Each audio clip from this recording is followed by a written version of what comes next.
Sa video na ito, napakita ko sa inyo kung paano ako mag-prepare ng pagkain ng mga alaga namin aso.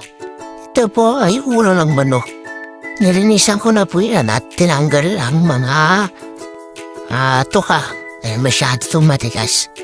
Nilagyan ko lang yan ng konting toyo at suka.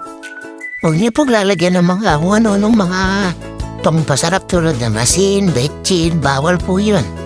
Konting toyo lang po at suka para hindi siya mapanis para yung sobra ay pwede natin ilagay sa rep. Pakuluan po natin siya ng mga ilang minuto. Yan po yung mga alaga namin. Bale, 10 po sila. Yan po yun sa loob. Para pong bahay ni Kuya yan. Iwan na yung babae sa lalaki. Haluin po lang natin siya para maging pantay ang pagkakaluto niya. Mas maganda po pakakulong mo natin para matanggal ang at mamatay ang mga mikrobyo. Kulong natin siya ng mga ilang minuto at takpan natin siya. Limon, kumukulo na po siya. Kumukulo na siya. Kapag pinukulo yan magsasabaw.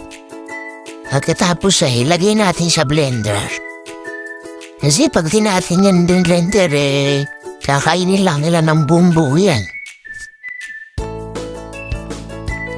Kung tatanungin niyo po saan nung nabiling blender na yan ay anak po ako ng Shopee. Lagyan natin sa konting sabaw para madali siyang maduro. Malambot naman po yan. Yan ang lagi namin pinapakain namin sa mga alaga namin. Nisan gulay. Susunod na video papakita ko naman sa inyo kung paano ako mag-prepare ng gulay para sa mga alaga namin. Ayan na po ang blender. Lagyan natin siya ng takip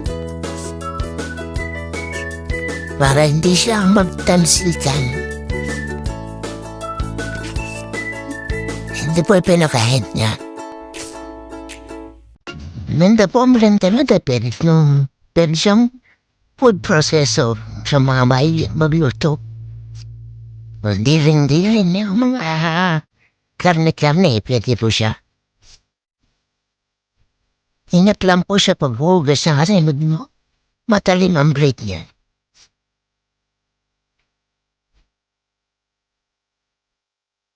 Yun, blender na po natin siya yan. Mainit-init pa.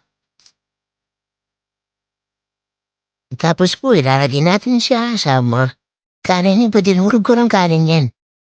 Yung pagpapakain natin sa kanila. At hinahaluan ko siya ng konting dog food. Halo na po natin siya dyan. Ay pong salamat sa inyong patanood. Susunod po ipapakita ko naman sa inyo kung paano sila kumain. Thank you!